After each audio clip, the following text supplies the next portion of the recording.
¿Qué tal? Nuevamente nos acercamos a la reflexión de respuestas a la pandemia de la angustia que estuvimos mencionando el encuentro pasado.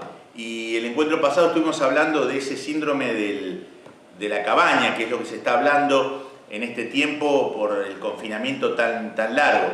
Y nosotros estamos hablando de esta pandemia de la angustia y nosotros observamos que se habla mucho de esto y observamos que hay mucha necesidad de hablar de estas cosas desde una perspectiva distinta, espiritual, diferente, que no siempre se enfoca por todos los medios que recibimos de comunicación. Y también para cada uno de nosotros que estamos incluidos en la recepción de este video, podemos transmitirlo a otros o nosotros verlo y responder, como siempre desafiamos, para conectarnos a través de la oración, pero también poder compartir con otros esta temática. Cuando hablamos de angustia, si vamos al diccionario y vamos a los análisis claros de los profesionales, la angustia viene de angostura. ¿Qué significa? Es el caminar por un camino muy angosto, es una dificultad. Etimológicamente hablando, viene de estrecho, algo estrecho que yo tengo que caminar.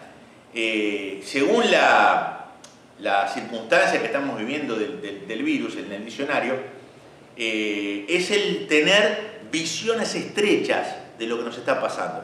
Y la visión estrecha, limitada, angosta, se traduce en emociones que son difíciles de encarar, que nos dominan cuadros de mucha tristeza. Entonces esa visión angosta, estrecha, genera una situación de estar pegados al problema. Es decir, cuando uno está pegado al problema, pegado a la dificultad, pegado a este confinamiento, comienzan las angustias, ¿no? Es como mirar un túnel, ¿no? Una visión de túnel, una visión angosta. Estamos mirando oscuridad, no podemos ver la luz que está fuera del túnel. Y claro, muchos están expresando que cuándo se termina esto y cuándo vemos la luz detrás del túnel. ¿En qué día? Necesito saber un día, necesito saber un mes, necesito saber un tiempo, ¿no? Entonces esa visión estrecha de no saber, de no ver la luz, genera emocionalmente un montón de factores, de falta de tranquilidad, falta de serenidad, ausencia de paz, preocupaciones excesivas y todo ese tipo de cosas que generan en nuestra situación. Es imposible no tener esto, ¿no? Porque nuestra mirada se angosta.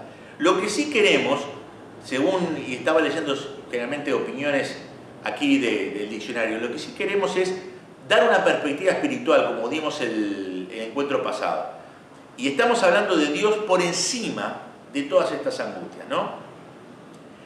El dominio de Dios, dice la Escritura, es un dominio eterno y el reino permanece de generación en generación. No es algo falible, no es algo que tiene corta duración, no pierde el control Dios por una votación de un pueblo desconforme que vota a uno y después al otro, después vuelve al primero a votar.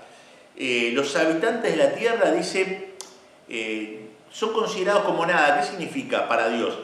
Que insignificantes, no nos podemos poner a la altura del Creador, ¿no? Y sin embargo este Dios no es indiferente. Y eso es lo que queremos marcar en este encuentro. Está actuando conforme a la voluntad y al plan que tiene, que es bueno y agradable. Está actuando en la tierra y en los habitantes de la tierra. Y mencionamos el encuentro pasado que ningún ser humano puede tener esa voluntad, ese plan, esa acción. Y nadie puede cuestionarlo racionalmente. ¿Por qué? Porque nuestras actitudes, aunque tenemos cuestionamientos racionales y son buenos, y es bueno preguntarse y tener dudas, los cuestionamientos racionales hacia Dios son muy insignificantes porque la perspectiva angosta de nuestra vida, como recién víamos, y más en este tiempo y estrecha, nos impide ver todo el panorama. Y cuando alguien no ve todo el panorama, ve limitadamente, sus razonamientos son limitados y sus conclusiones de la vida también lo son.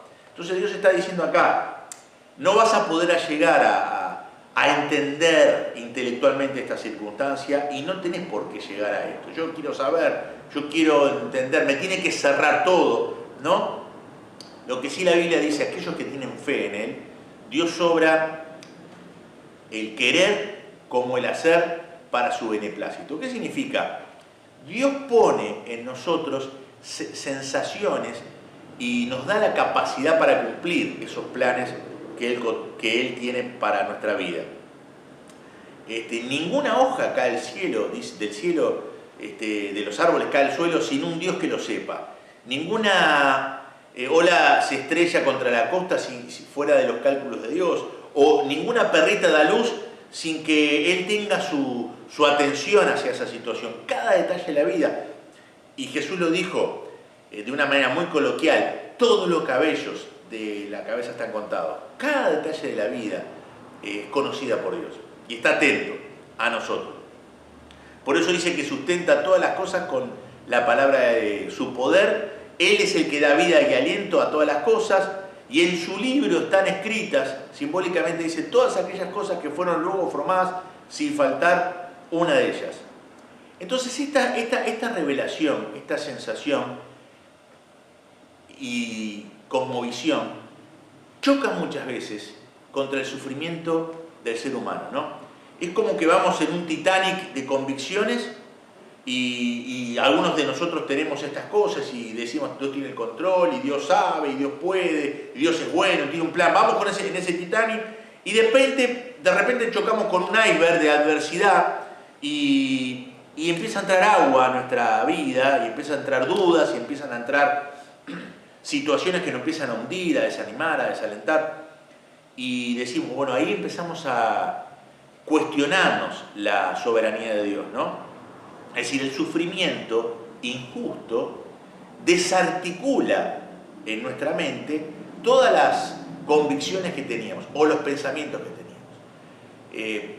El ser humano tiene la posibilidad de decidir en esa circunstancia. No significa que esto que nos sucede es algo catastrófico si yo decido, aunque no entiendo algo, apoyarme en Dios. Esa es la decisión que yo tengo. Hay autores, por ejemplo, de libros, hay rabinos que no le podía cerrar el cuadro. Entonces hay un libro que se llama ¿Por qué le suceden cosas malas a la gente buena? Entonces él escribe ese libro y él tuvo una situación personal cuando su hijo fue diagnosticado, un hijo de 3 años de edad, con una enfermedad degenerativa que le acortara su vida en la adolescencia. Llegó a una conclusión descorazonada de la vida. Entonces Kushner, se llama este rabino, empezó a sacar conclusiones basadas en la experiencia de su hijo. Y ahí dice que Dios no rige el mundo. Y ahí habla de Job, que esto es lo que estuvimos hablando en los domingos, que también le pasaba lo mismo. Y él dice, Kushner dice, que me vi obligado a escoger entre un Dios bueno, que no es todopoderoso, porque si no, no le hubiera pasado esto a mi hijo, o un Dios poderoso que podía haber frenado esto, entonces como no lo hizo, no es bueno. Esas son las conclusiones que sacó, ¿no? O Dios es fuerte o Dios es bueno, pero no puede ser las dos cosas a la vez. Entonces nosotros estamos acá hablando de que Dios es las dos cosas a la vez. Sin embargo, este rabino no pudo unificar estas dos cosas por la experiencia injusta que vivió de su hijo, ¿no? Y ahí surgen las preguntas. Si Dios existe, ¿por qué esto? Si Dios existe, ¿por qué no hace lo otro? Si Dios existe, ¿por qué permite esta situación? Y ahí vamos al hambre, a las enfermedades, al coronavirus, a un montón de situaciones que creemos que porque no sucede lo que tendría que suceder si Dios fuera bueno y fuerte, creemos que Dios entonces no existe o no está presente en medio de nosotros, ¿no? Entonces, Kushner decía, si Dios es bueno, entonces no es poderoso para resolver problemas. Y si es poderoso, entonces no es bueno porque no hace nada. Si esto le interesa a Dios, entonces, porque no hizo nada por mi hijo, no es fuerte. Y si es fuerte, entonces no le importa lo que les pasa a las personas. Y ahí está muchas veces la categoría que está basada en tradiciones de los hombres, que es, le pasan cosas malas a la gente mala y Dios castiga con cosas malas, y a la gente buena le pasan cosas buenas. Y esto es una falacia, no es tan así, no es todos cerrado en esa situación. Ravi Zacharias, que falleció hace poco, que fue un apologeta cristiano muy conocido, dio 3 posibilidades ante este cuadro. El mal prueba, posibilidad 1, sin lugar a errores, que Dios no existe, como dicen los que no creen en Dios. La posibilidad de Dios, el mal no es real, como dicen los hindúes o otros grupos religiosos que creen que el mal no es real, es una imaginación del hombre. La posibilidad 3, el mal se explica por el punto de vista cristiano de Dios y sus propósitos. Hay 3 posibilidades. Tratar de responder a las batallas intelectuales del dolor es no tener corazón.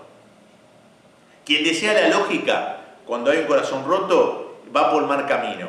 ¿Por qué nosotros dijimos recién que el mal se explica desde el punto de vista cristiano de Dios y tratamos como cristianos de decir que las otras 2 posturas, que no es real o porque existe, Dios no está atento?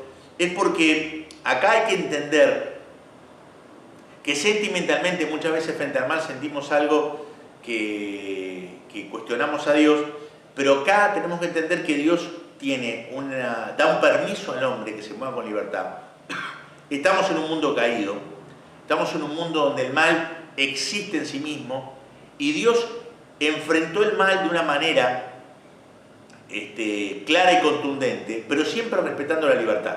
A ver si logro explicarme. Jesús murió en la cruz para que ese mal pueda ser anulado en las personas. Aquellos que aceptan el pago de Jesús por sus males, reciben el perdón de Dios y la oportunidad para empezar a caminar progresivamente por el bien.